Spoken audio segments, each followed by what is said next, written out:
വാർത്തയിൽ നിന്ന് വിശദമായി തലസ്ഥാനത്തെ യുദ്ധകളമാക്കി യൂത്ത് കോൺഗ്രസിന്റെ സെക്രട്ടേറിയറ്റ് മാർച്ച്. സെക്രട്ടേറിയറ്റ് പരിസരത്ത് നിന്ന് ആരംഭിച്ച സംഘർഷം ബേക്കറി ജംഗ്ഷൻ വരെ വ്യാപിച്ചു. ആദ്യഘട്ടത്തിൽ പോലീസ് സംയമനം പാലിച്ചുവെങ്കിലും അക്രമം വ്യാപിച്ചതോടെ ലാത്തിവീശി. പ്രവർത്തകരെ കസ്റ്റഡിയിലെടുക്കാനുള്ള ശ്രമത്തെ വി ഡി സതീശനടക്കം എത്തി തടഞ്ഞു. ഒടുവിൽ പോലീസും യൂത്ത് കോൺഗ്രസും തമ്മിൽ ഒത്തുതീർപ്പിലെത്തുകയായിരുന്നു. രണ്ട് പ്രവർത്തകർ കന്റോൺമെന്റ് പോലീസിന് മുന്നിൽ കീഴടങ്ങി.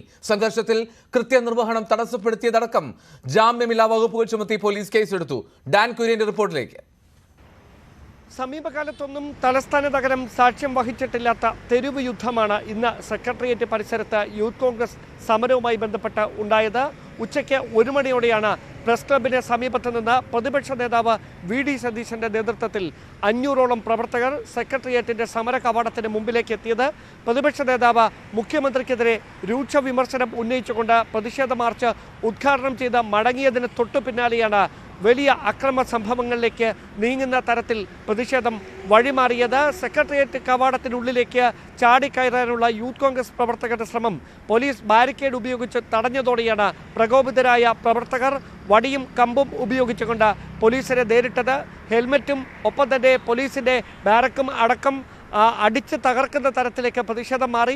അതിനിടയിൽ പോലീസും പ്രവർത്തകരും തമ്മിൽ നേർക്കുനേർ ഏറ്റുമുട്ടുന്ന സാഹചര്യത്തിൽ പോലീസിൻ്റെ ജലപീരങ്കിക്ക് നേരെ കല്ലുകൾ വലിച്ചെറിയാൻ തുടങ്ങിയതോടെയാണ് വിരട്ടിയോടിക്കുന്നതിന് വേണ്ടി പോലീസ് ലാത്തി വീശിയത്. അതിനിടയിൽ 4ഓളം യൂത്ത് കോൺഗ്രസ് പ്രവർത്തകർക്ക് പരിക്കേറ്റു. ഇവരെ ആശുപത്രിയിൽ കൊണ്ടുപോകാൻ വൈകുന്നതിനെതിരെ യൂത്ത് കോൺഗ്രസ് പ്രവർത്തകർ വീണ്ടും സംഘടിച്ചെത്തിയതോടെ പോലീസും പ്രവർത്തകരും തമ്മിൽ ഉന്തും തള്ളുമായി. അതിനിടയിലാണ് പോലീസിൻ്റെ 4 വാഹനങ്ങൾ പ്രവർത്തകർ അടിച്ചു തകർത്തത്. ആ അടിച്ചു തകർത്ത കേസിൽ ഉൾപ്പെട്ട പ്രവർത്തകർ സമീപത്തെ ഒരു സ്വകാര്യ സ്ഥാപനത്തിനുള്ളിൽ കയറി ഒളിച്ചിട്ടുണ്ട് എന്ന വിവരം പോലീസിന് ലഭിച്ചതോടെ ഇവരെ പിടികൂടുന്നതിന് വേണ്ടിയായി പോലീസിന്റെ നീക്കം. വനിതാ യൂത്ത് കോൺഗ്രസ് പ്രവർത്തകരടക്കം പോലീസിന്റെ ഈ ശ്രമം ചെറുത്ത് തോൽപ്പിക്കുന്നതിന് വേണ്ടി ഈ സ്ഥാപനത്തിന്റെ ഉള്ളിലേക്ക് കയറിപ്പോയി. തുടർന്ന് നാടകീയമായ സംഭവങ്ങളാണ് ഇവിടെ ഉണ്ടായത്. പ്രതിപക്ഷ നേതാവ് തിരികെ ഈ സ്ഥാപനത്തിന് മുമ്പിലേക്ക് എത്തി. ഉള്ളിൽ വനിതാ പോലീസ് പ്രവർത്തകർ തടഞ്ഞു വെച്ചിരുന്ന യൂത്ത് കോൺഗ്രസ് പ്രവർത്തകരെ അവിടെ നിന്ന് ബലമായി തൻ്റെ ഔദ്യോഗിക വാഹനത്തിൽ മാറ്റുന്ന കാഴ്ചയാണ് പിന്നെ കണ്ടത്. അതിനുശേഷം സംഘർഷം ബേക്കർ ജംഗ്ഷനിൽ DCC ഓഫീസിന് മുമ്പിലേക്ക് വ്യാപിച്ചു. അക്രമ സംഭവങ്ങളിൽ ഉൾപ്പെട്ട യൂത്ത് കോൺഗ്രസ് പ്രവർത്തകർ അടക്കം DCC ഓഫീസിനുള്ളിൽ കയറി ഒളിച്ചിരിക്കുകയാണെന്ന ആക്ഷേപത്തിന് പിന്നാലെ ഉന്നത പോലീസ് ഉദ്യോഗസ്ഥരുടെ നേതൃത്വത്തിൽ ഇവരെ അറസ്റ്റ് ചെയ്ത് നീക്കുന്നതിന് വേണ്ടി പ്രവർത്തകർ DCC ഓഫീസിലേക്ക് എത്തുകയായിരുന്നു. പക്ഷേ DCC ഓഫീസിന് ഉള്ളിൽ കയറി ഒരു പ്രവർത്തകനെ പോലും അറസ്റ്റ് ചെയ്യാനാവില്ലെന്ന് നേതാക്കൾ പോലീസിനെ അറിയിച്ചു. തുടർന്ന് മണിക്കൂറുകളോളം സംഘർഷഭരിതമായ സാഹചര്യമായിരുന്നു DCC ഓഫീസിന് മുമ്പിൽ നിലനിന്നത്. പിന്നീട് 2 യൂത്ത് കോൺഗ്രസ് പ്രവർത്തകർ ഹാനോക്ക്, ഹൈദരലി 2 യൂത്ത് കോൺഗ്രസ് പ്രവർത്തകർ കന്റോൺമെന്റ് പോലീസ് സ്റ്റേഷനിലെത്തി കീഴടങ്ങിയതോടെയാണ് മണിക്കൂറുകൾ നീണ്ട സംഘർഷങ്ങൾക്ക് അയവ് വന്നത്. എന്തായാലും ഈ നവകേരള സദസ്സിന്റെ പേരിൽ യൂത്ത് കോൺഗ്രസ് പ്രവർത്തകരെ ആക്രമിച്ച മുഖ്യമന്ത്രിയുടെ ഗൺമാന്മാർക്ക് എണ്ണി മറുപടി കൊടുക്കുന്ന സമയം വിദൂരമല്ലെന്നാണ് പ്രതിപക്ഷ നേതാവ് വി ഡി സതീശൻ ആവർത്തിച്ചത്. ഉറപ്പായി തിരിച്ചടിക്കുക തന്നെ ചെയ്യും. എണ്ണി അടിക്കും. കല്യാശ്ശേരിയിൽ നിന്ന് തന്നെ ഞങ്ങൾ തുടങ്ങും. യൂത്ത് കോൺഗ്രസിന്റെയും KSUവിന്റെയും ഈ കുട്ടികളെ സംരക്ഷിക്കാൻ പറ്റിയില്ലെങ്കിൽ ഉള്ള സ്ഥാനം വലിച്ചെറിഞ്ഞ് സന്യാസത്തിന് അക്രമ സംഭവങ്ങളിൽ ഉൾപ്പെട്ടവർക്കെതിരെ ഇന്ത്യൻ ശിക്ഷാ നിയമത്തിലെ 353 വകുപ്പ് ഉൾപ്പെടെ ചുമത്തി ജാമ്യമില്ലാ വകുപ്പ് പ്രകാരമാണ് കേസ് രജിസ്റ്റർ ചെയ്തിരിക്കുന്നത്. ഈ ഔദ്യോഗിക കൃത്യനിർവഹണം തടസ്സപ്പെടുത്തിയതുമായി ബന്ധപ്പെട്ടാണ് കന്റോൺമെന്റ് സ്റ്റേഷനിലും മ്യൂസിയം പോലീസ് സ്റ്റേഷനിലും ഇതുമായി ബന്ധപ്പെട്ട പോലീസ് നടപടികൾക്കും തുടക്കം കുറിച്ചിരിക്കുന്നത്.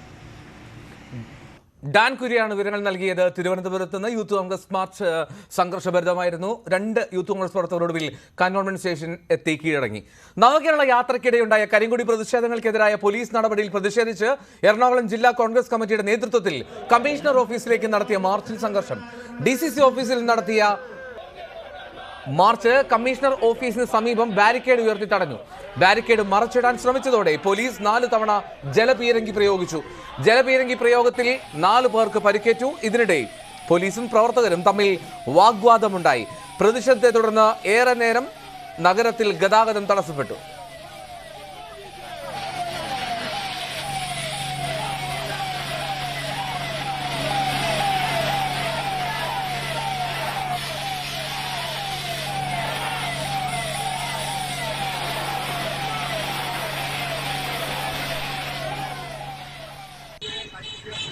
കരിങ്കൊടി പ്രതിഷേധങ്ങൾക്കെതിരായ പോലീസ് മർദ്ദനത്തിൽ പ്രതിഷേധിച്ച് കോൺഗ്രസിന്റെ നേതൃത്വത്തിൽ കോട്ടയത്ത് പോലീസ് സ്റ്റേഷനിലേക്ക് മാർച്ച് നടത്തി.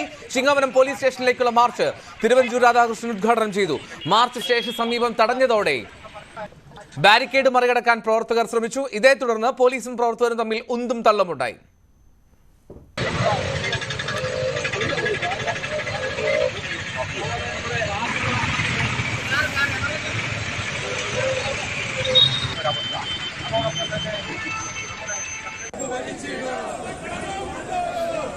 കോഴിക്കോട് ചേവായൂർ പോലീസ് സ്റ്റേഷനിലേക്ക് നടത്തിയ march DCC president K Praveenkumar ഉദ്ഘാടനം ചെയ്തു. മുക്കം ബ്ലോക്ക് കമ്മിറ്റി നടത്തിയ മുക്കം പോലീസ് സ്റ്റേഷൻ മാർച്ചിൽ സംഘർഷമുണ്ടായി. പ്രവർത്തകർ ബാരിക്കേഡ് മറികടന്ന് സ്റ്റേഷനിലേക്ക് കടക്കാൻ ശ്രമിച്ചതാണ് സംഘർഷത്തിൽ കലാശിച്ചത്. ബേപ്പൂർ പോലീസ് സ്റ്റേഷനിലേക്ക് കോൺഗ്രസ് പ്രവർത്തകർ തള്ളിക്കയറാൻ ശ്രമിച്ചതിനെ തുടർന്ന് പോലീസും പ്രവർത്തകരും തമ്മിൽ ഉന്തും തള്ളുമുണ്ടായി. നടക്കാവിൽ പോലീസ് സ്റ്റേഷനിലേക്ക് മാർച്ച് നടത്തിയ പ്രവർത്തകർ റോഡിൽ കുത്തിയിരുന്നു.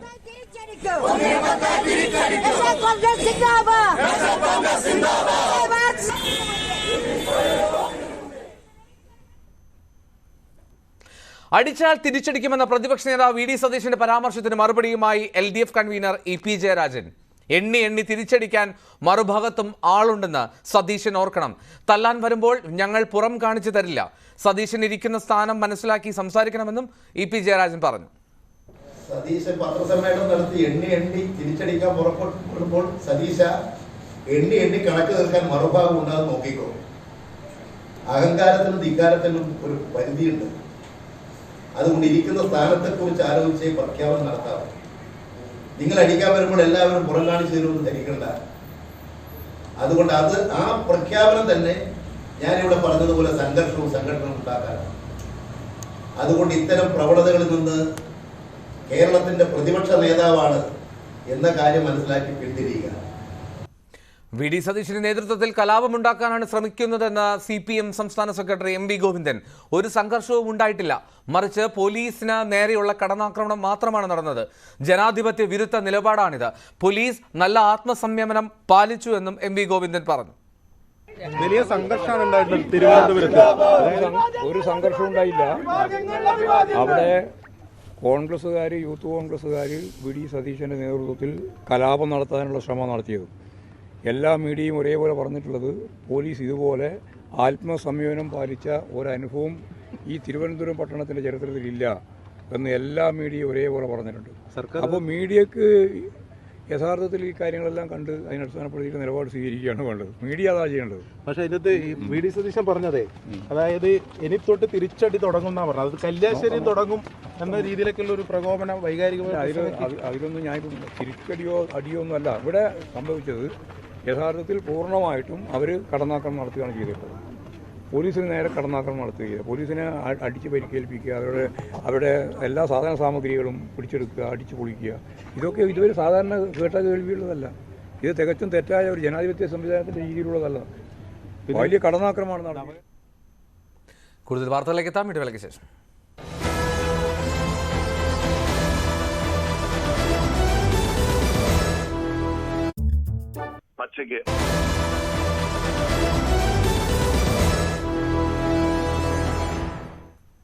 വാർത്തകളിലേക്ക്. കെ സുധാകരന്റെ ഗവർണർ അനുകൂല പ്രസ്താവന ആയുധമാക്കി CPM.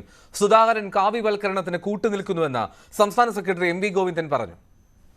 അത്ഭുതകരമായ സ്റ്റേറ്റ്മെൻറ്റാണ് ഇന്നലെ KPCC പ്രസിഡന്റിൻ്റെ ഭാഗത്തുനിന്ന് ഉണ്ടായത്. ഇപ്പോൾ പരസ്യമായിട്ട് പറഞ്ഞിരിക്കുകയാണ് RSSൻ്റെ കൊള്ളാവുന്ന ആളുകളെയെല്ലാം സെനറ്റിലേക്ക് നോമിനേറ്റ് ചെയ്തിട്ടുള്ള ഗവർണറുടെ നിലപാട് പൂർണ്ണമായിട്ടും ശരിയാണ് എന്നാണ്. സുധാകരനെ പോലെയുള്ള KPCC പ്രസിഡന്റ് ഇതിനെല്ലാം വെള്ളപൂശി കാവ്യവൽക്കരിക്കുന്നതിന് വേണ്ടി പൂർണ്ണമായിട്ടും കൂട്ടുനിൽക്കുന്നു എന്ന് വരുമ്പോൾ കോൺഗ്രസ്സിലുള്ള ഞങ്ങൾ പൂർണ്ണമായിട്ടും കോൺഗ്രസ് ഈ സുധാകരൻ പറയുന്നതിനോടൊപ്പമാണെന്നുള്ള ധാരണയിലല്ല ഞങ്ങളുള്ളത്. എന്നാൽ കോൺഗ്രസ്സിലുള്ള മതനിരപേക്ഷ ഉള്ളടക്കം നിലനിൽക്കണം, മതനിരപേക്ഷതയെ കാത്തുസൂക്ഷിക്കണം, വർഗീയ ശക്തികൾക്ക് ഒരു വിളനിലമാക്കി കേരളത്തെയും അതിൻ്റെ ഭാഗമായിട്ടുള്ള യൂണിവേഴ്സിറ്റികളെയും മാറ്റാൻ അനുവദിക്കില്ല എന്ന് കാണുന്ന ജനാധിപത്യ വിശ്വാസികളായ കോൺഗ്രസ്സുകാർ ഉൾപ്പെടെ ഈ KPCC പ്രസിഡന്റിൻ്റെ ഈ നിലപാടിനെതിരായിട്ട് മുന്നോട്ടേക്ക് വരുമെന്ന് തന്നെയാണ് ഞാൻ പ്രതീക്ഷിക്കുന്നത്. അതേസമയം കെ സുധാകരൻ പറഞ്ഞത് അദ്ദേഹം തന്നെ തിരുത്തി വ്യക്തത വരുത്തിയിട്ടുണ്ടെന്ന് പ്രതിപക്ഷ നേതാവ് വി ഡി സതീശൻ പറഞ്ഞു. താൻ സുധാകരനുമായി സംസാരിച്ചു. ഗവർണർക്ക് ഞങ്ങൾ ഒരു പേരും കൊടുക്കില്ല. രാഷ്ട്രീയത്തിന്റെ നിറം നോക്കാതെ കൊള്ളാവുന്നവരെ വെക്കണമെന്നാണ് പ്രതിപക്ഷത്തിന്റെ നിലപാടെന്നും സതീശൻ പ്രതികരിച്ചു. അദ്ദേഹം തിരുത്തിയല്ലോ. നമുക്കിപ്പോൾ സംസാരിക്കുമ്പോൾ ചിലപ്പോൾ നമ്മൾ ഉദ്ദേശിക്കാത്ത തരത്തിൽ കാര്യങ്ങൾ വരുമ്പോൾ നമ്മളത് കറക്റ്റ് ചെയ്യാനല്ല അപ്പം തന്നെ തിരുത്തുക. അത് ചൂണ്ടിക്കാണിച്ച് ഇവിടുത്തെ പറഞ്ഞുള്ള ഒരു അപകടം അദ്ദേഹത്തിന് മനസ്സിലാവുകയും അദ്ദേഹം അത് കൃത്യമായി ചെയ്യുകയും ചെയ്തു. അദ്ദേഹം അത് ക്ലാരിഫൈ ചെയ്തു. അത് പറഞ്ഞപ്പോൾ അങ്ങനെ ആയിപ്പോയതാണ്. അദ്ദേഹം അത് ക്ലാരിഫൈ ചെയ്തു. അദ്ദേഹം അത് തിരുത്തി. അതിനിടെ ഗവർണർ അനുകൂല പ്രസ്താവന നടത്തിയ കെ സുധാകരനെതിരെ കോൺഗ്രസിൽ അതിർത്തി പുകയുകയാണ്. പാർട്ടി അധ്യക്ഷന്റെ സംഘപരിവാർ അനുകൂല പ്രസ്താവന കടുത്ത സംഘടന പ്രതിസന്ധിയാവുന്നു. നിരന്തരം പാർട്ടിയെ വെട്ടിലാക്കുന്ന തരത്തിൽ അധ്യക്ഷൻ തന്നെ പ്രസ്താവന നടത്തുന്നതിൽ എഐസിസിക്ക് ഒരു വിഭാഗം നേതാക്കൾ പരാതി നൽകി. ഇന്നലെ ഡൽഹിയിൽ മാധ്യമങ്ങളോട് സംസാരിക്കവെയാണ് ഗവർണർ സംഘപരിവാർ നേതാക്കളെ സെനറ്റിൽ നിയമിച്ചതിൽ തെറ്റില്ലെന്ന് സുധാകരൻ പറഞ്ഞത്. സംഘപരിവാറിന്റെ ആളുകളെ മാത്രം വെച്ച് പോകുന്നുവെങ്കിൽ ഞങ്ങൾക്ക് വിമർശിക്കാം. സംഘപരിവാറിൽ കൊള്ളുന്നവരുണ്ടെങ്കിൽ അവരെ വെക്കുന്നതിന് ഞങ്ങൾ എങ്ങനെ എതിർക്കുക? കോൺഗ്രസിന്റെ അകത്ത് എല്ലാവരെയും വെക്കാൻ പറ്റില്ല. വെക്കാൻ പറ്റുന്ന ഒരുപാട് ആളുകളുണ്ട്. അവരെ വെക്കുമ്പോൾ ഞങ്ങൾക്ക് സന്തോഷമാണ്. ഞങ്ങളത് സ്വീകരിക്കും. അത് ഗവർണറുടെ ഉത്തരവാദിത്വം ഏറ്റെടുക്കേണ്ടത് ഞങ്ങളുടെ ഉത്തരവാദിത്വം. ഞങ്ങളത് രാഷ്ട്രീയം തിരിച്ചു കാണാൻ ആഗ്രഹിക്കുന്നില്ല. ഈ വന്നിരിക്കുന്നവർ ആ പോസ്റ്റിൽ ഇരിക്കാൻ യോഗ്യരാണോ എന്നതാണ് ഞങ്ങൾ പരിശോധിക്കുന്നത്. അത് യോഗ്യരല്ലാത്തവരാണെന്ന് തോന്നിയാൽ ഞങ്ങൾ അതിനെതിരെ ഞങ്ങൾ പരിശോധിച്ചുകൊണ്ടിരിക്കുകയാണ്. കേരള സർവകലാശാലയിലെ ബാനർ വിവാദം തുറന്ന പോരിലേക്ക്. SFIക്ക് പിന്തുണയുമായി സർവകലാശാല സിൻഡിക്കേറ്റിനകത്തെത്തി. ബാനർ അഴിക്കരുതെന്ന് രജിസ്ട്രാറോട് സിൻഡിക്കേറ്റ് ആവശ്യപ്പെട്ടു. കഴിഞ്ഞ ദിവസം ബാനർ നീക്കണമെന്ന് VC രജിസ്ട്രാർക്ക് ഉത്തരവ് നൽകിയിരുന്നു. കേരള സർവകലാശാലയിലെ സെനറ്റ് നിയമന വിഷയത്തിൽ ഗവർണർക്കെതിരെ കോൺഗ്രസ് അധ്യാപക സംഘടനകളും പ്രതിഷേധിച്ചു. സർവകലാശാല ആസ്ഥാനത്തിന് മുന്നിലായിരുന്നു പ്രതിഷേധം. കേരളത്തിന്റെ മതനിരപേക്ഷ പാരമ്പര്യത്തെ തകർക്കാനുള്ള കെ സുധാകരന്റെ ഗൂഢാലോചനയ്ക്കെതിരെ ജനാധിപത്യ കേരളം രംഗത്തിറങ്ങണമെന്ന് MV ഗോവിന്ദൻ. വിദ്യാഭ്യാസ മേഖലയെ കാവ്യവൽക്കരിക്കുന്ന നയങ്ങളുമായി കേന്ദ്ര സർക്കാർ മുന്നോട്ട് പോവുകയാണ്.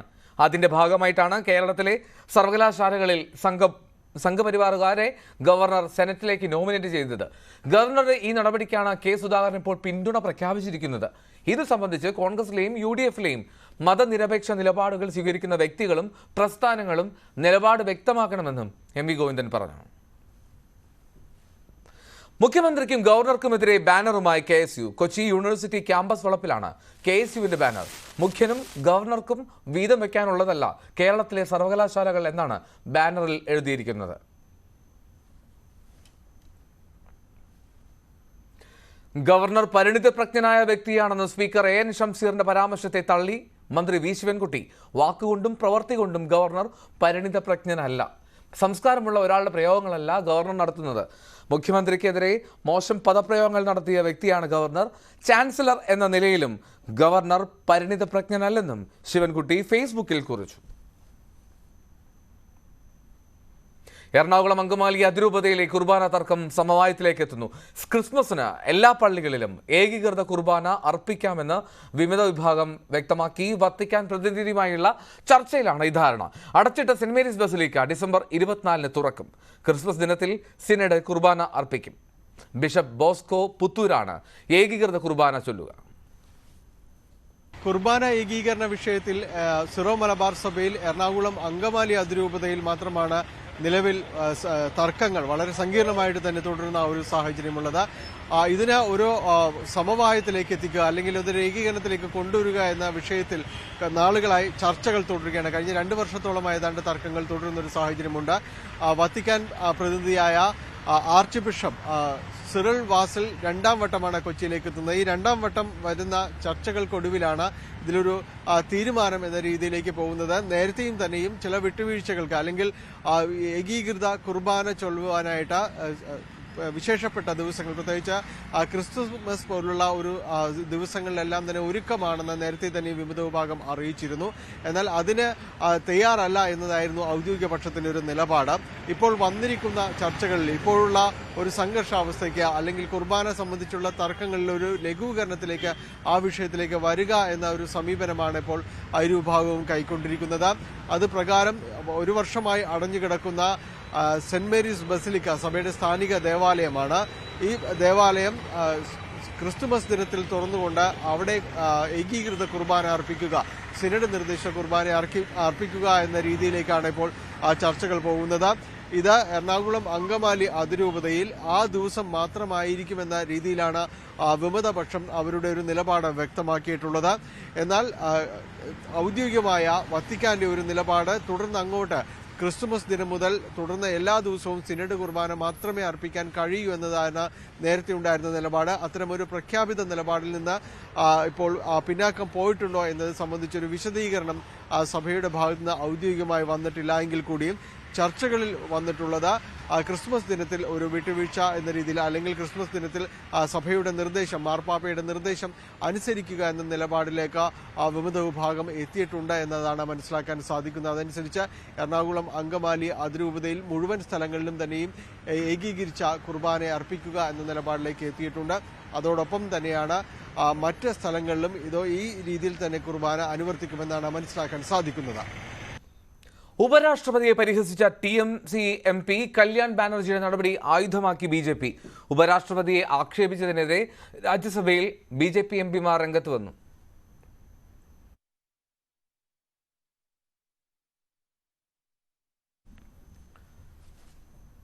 ജനപ്രതിനിധികൾ പരിധി വിടരുതെന്ന് രാഷ്ട്രപതി ദ്രൗപദി മുർമു അഭിപ്രായപ്പെട്ടു. ഉപരാഷ്ട്രപതിയെ പിന്തുണച്ച് പ്രധാനമന്ത്രിയും ലോക്സഭാ സ്പീക്കറും രംഗത്തെത്തി. അതേസമയം വ്യക്തിപരമായ അധിക്ഷേപം ആണെങ്കിൽ സഹിക്കുമായിരുന്നുവെന്നും തന്റെ പദവിയെയും തന്റെ സമുദായത്തെയുമാണ് അപമാനിച്ചതെന്നും ഉപരാഷ്ട്രപതി ജഗദീപ് ധൻഖർ പറഞ്ഞു. ഇത് സംബന്ധിച്ച ചോദ്യത്തോട് പ്രതികരിക്കാൻ രാഹുൽ ഗാന്ധി തയ്യാറായില്ല. ആരെയും വേദനിപ്പിക്കാൻ ഉദ്ദേശിച്ചിരുന്നില്ല എന്നായിരുന്നു TMC MP കല്യാൺ ബാനർജിയുടെ പ്രതികരണം. സസ്പെൻഷൻ നടപടിയിൽ പാർലമെന്റ് ഇന്നും പ്രക്ഷുബ്ധമായിരുന്നു. പ്രതിപക്ഷ ബഹളത്തിൽ രാജ്യസഭയും ലോക്സഭയും പലതവണ തടസ്സപ്പെട്ടു. രാവിലെ ഗാന്ധി പ്രതിമയ്ക്ക് മുന്നിൽ സസ്പെൻഷനിലായ MPമാർ പ്രതിഷേധ പ്രകടനം നടത്തി. അതേസമയം ലോക്സഭയിൽ നടുത്തളത്തിൽ ഇറങ്ങി പ്രതിഷേധിച്ച 2 MPമാരെ കൂടി സസ്പെൻഡ് ചെയ്തു. AM ആരിഫിനെയും തോമസ് ചാഴികാടനെയുമാണ് സസ്പെൻഡ് ചെയ്തത്. പോസ്റ്റർ ഉയർത്തി സഭയിൽ പ്രതിഷേധിച്ചതിനാണ് നടപടി. ഇതോടെ കേരളത്തിൽ നിന്നുള്ള 20-ൽ 18 MPമാരും സസ്പെൻഷനിലായി. ആകെ 143 MPമാരാണ് ഇരു സഭകളിലുമായി സസ്പെൻഷനിൽ ഉള്ളത്. രാജ്യത്തെ ക്രിമിനൽ നിയമം പൊളിച്ചെഴുതുന്ന സുപ്രധാനമായ ബില്ലുകൾ കേന്ദ്ര സർക്കാർ ലോക്സഭയിൽ പാസാക്കി. ക്രിമിനൽ നിയമങ്ങൾ പരിഷ്കരിക്കാൻ ലക്ഷ്യമിട്ട് കേന്ദ്ര സർക്കാർ കൊണ്ടുവന്ന ഭാരതീയ ന്യായ സംഹിത, ഭാരതീയ നാഗരിക സുരക്ഷാ സംഹിത, ഭാരതീയ സാക്ഷ്യ ബില്ലുകളാണ് ലോക്സഭയിൽ പാസാക്കിയത്. പ്രതിപക്ഷത്തെ 3-ൽ 2 MPമാരും സസ്പെൻഡ് ചെയ്യപ്പെട്ട് പുറത്തു നിൽക്കുമ്പോഴാണ് ശബ്ദ വോട്ടോടെ ബില്ലുകൾ പാസായത്.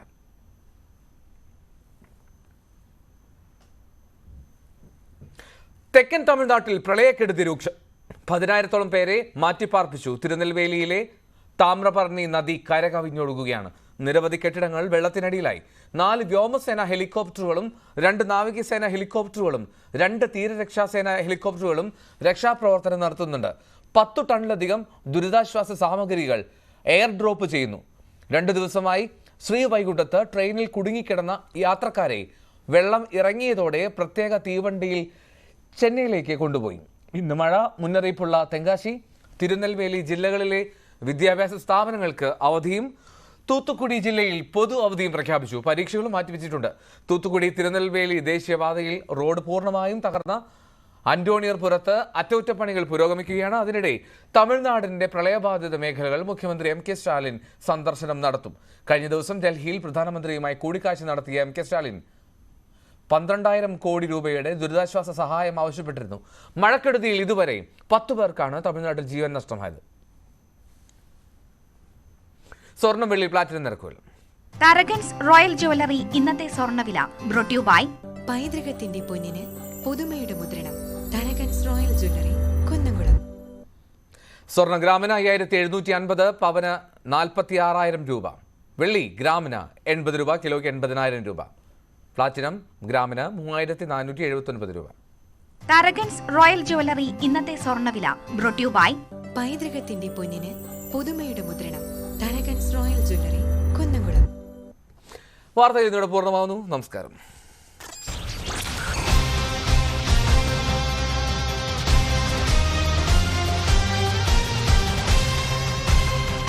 ഈ പരിപാടി